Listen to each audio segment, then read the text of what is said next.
the design of planned attacks on buildings inside the U.S. and how operatives were directed to carry them out. That is valuable information for those of us who have the responsibility to protect the American people. He told us the operatives had been instructed to ensure that the explosives went off at a point that was high enough to prevent people trapped above from escaping. He gave us information that helped uncover Al-Qaeda cells' efforts to obtain biological weapons.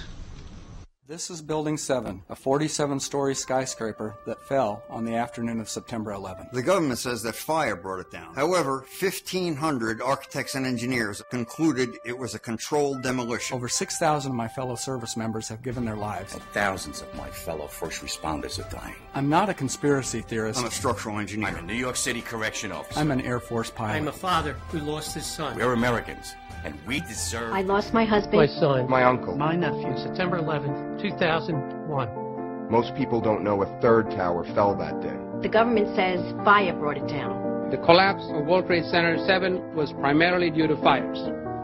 I, along with 1,400 other architects and engineers, have found the government's conclusion to be physically impossible. Impossible. We need the truth about what happened that day. Go to rememberbuilding7.org. Why it fell, why it matters, and what you can do.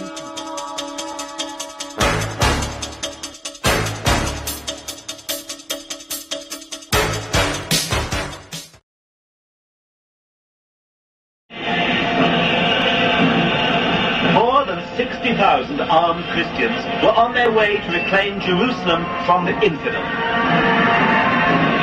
Between 1095 and 1291 AD, the Pope launched 7 bloodbaths called the Christian Crusades, torturing, burning, beheading, and mass murdering hundreds of thousands of Muslims and Jews in the name of God. The Pope's brutal soldiers were called Knights Templar, or Knights of the Temple of Solomon, and evolved into today's secretive brotherhood called the Freemasons. Between 1450 and 1700 AD, the Catholic Church followed up their holy terror with the Inquisition. Based on rumors of practicing witchcraft, the Catholic Church hunted down, tortured, and burned alive millions of innocent women at the stake.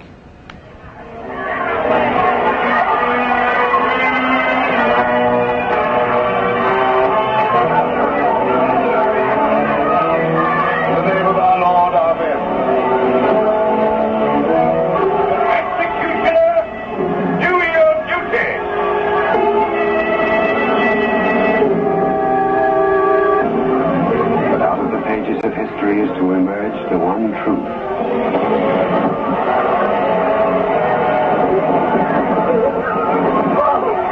Father, pray for me. And may the angels lead thee into paradise.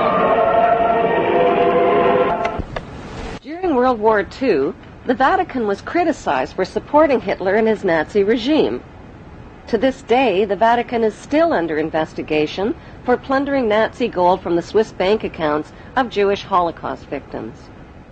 Over the past 5 decades, more than 1,500 priests and bishops have been identified in the sexual assault of tens of thousands of boys and girls in their trusting congregations and orphanages.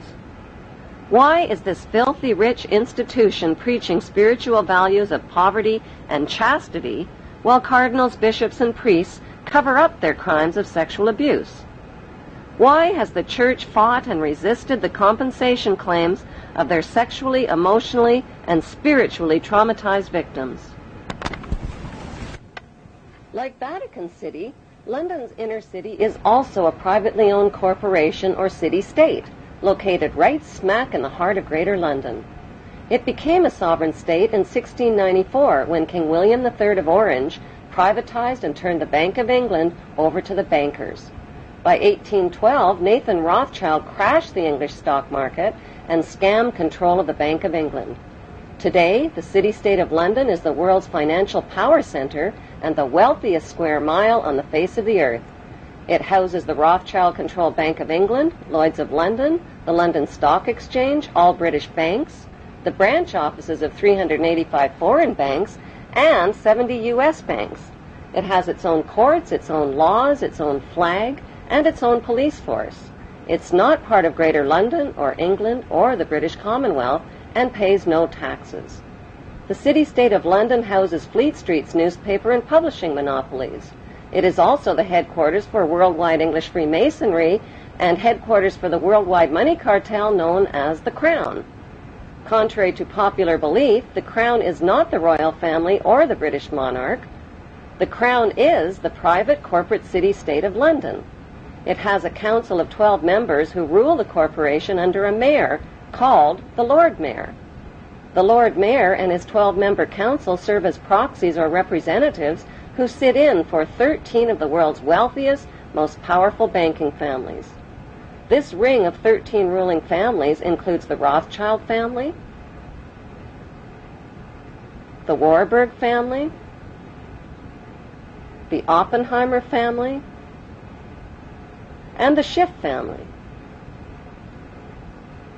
These families and their descendants run the Crown Corporation of London. The Crown Corporation holds the title to worldwide Crown land in Crown colonies like Canada, Australia, and New Zealand. The British Parliament and the British Prime Minister serve as a public front for the hidden power of these ruling Crown families. Like the city-state of London and the Vatican, a third city-state was officially created in 1982. That city-state is called the District of Columbia and is located on 10 square miles of land in the heart of Washington. The District of Columbia flies its own flag and has its own independent constitution. Although geographically separate, the city-states of London, the Vatican, and the District of Columbia are one interlocking empire called Empire of the City. The flag of Washington's District of Columbia has 3 red stars, one for each city-state in the 3-city empire. This corporate empire of 3 city-states controls the world economically through London's inner city, militarily through the District of Columbia, and spiritually through the Vatican.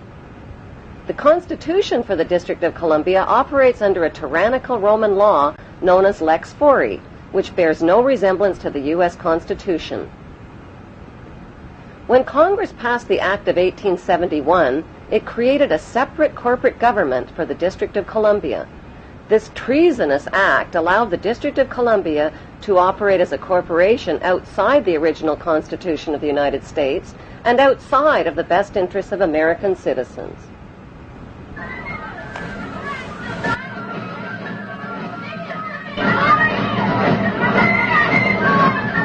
A sobering study of the signed treaties and charters between Britain and the United States exposes a shocking truth. The United States has always been, and still is, a British Crown colony. King James I was famous not for just changing the Bible into the King James Version, but for signing the First Charter of Virginia in 1606. That charter granted America's British forefathers a license to settle and colonize America. The charter also guaranteed that future kings and queens of England would have sovereign authority over all the citizens and colonized land in America stolen from the Indians. After America declared its independence from Great Britain, the Treaty of 1783 was signed. That treaty specifically identifies the King of England as the Prince of the United States and contradicts the belief that America won the War of Independence.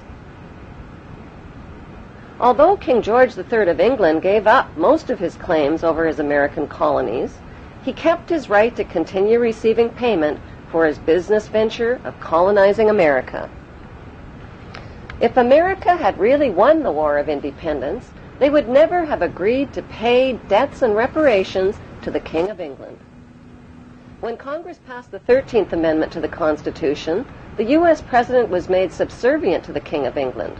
The 13th Amendment is called the Title of Nobility Amendment and forbids U.S. presidents and their officials from using royal titles like king or prince or baron. For some mysterious reason, the 13th Amendment, which was ratified in 1810, no longer appears on current copies of the Constitution. America's blood-soaked War of Independence against the British bankrupted America and turned its citizens into permanent debt slaves of the king.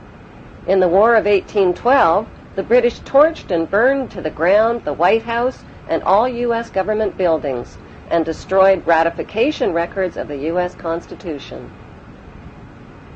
1 century later, a corrupt U.S. Congress committed the biggest theft in world history. They passed Paul Warburg's Federal Reserve Act in 1913, handing over America's gold and silver reserves and total control of America's economy to the Rothschild banksters. Most Americans still believe that the Fed, or Federal Reserve, is the government. It is not. The Fed is a privately owned banking system whose majority Class A shareholders are the Rothschilds, Warburgs, Kuhn and Loeb, J.P. Morgan, Rockefeller, Israel Seif, and the Lehman Brothers. This private banking cartel is the Fed and is never audited and never pays taxes. They print and design America's money, which displays their symbols of an Egyptian pyramid, a Masonic all-seeing eye, and the words, "In God we trust." Who exactly is the God they trust? They also collect American taxpayers' money through the IRS. Then they loan it back again with interest to pay for roads, bridges, and other public works.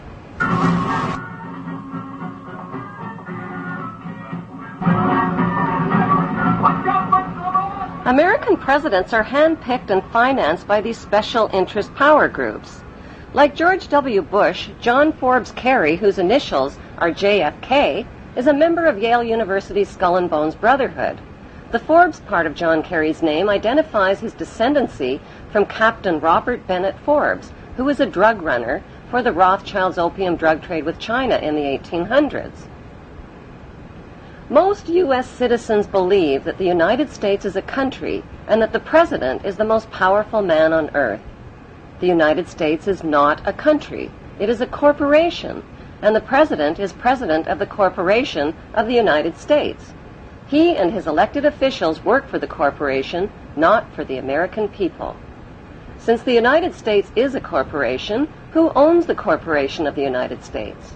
Like Canada and Australia, whose leaders are prime ministers of the Queen and whose land is called Crown Land, the United States is just another crown colony. Crown colonies are controlled by the empire of 3 city-states. At the center of each city-state is a towering, phallic-shaped stone monument called an obelisk that points skyward. In D.C. city-state, the obelisk, known as the Washington Monument, was dedicated to Freemason George Washington by the Freemason Grand Lodge of the District of Columbia.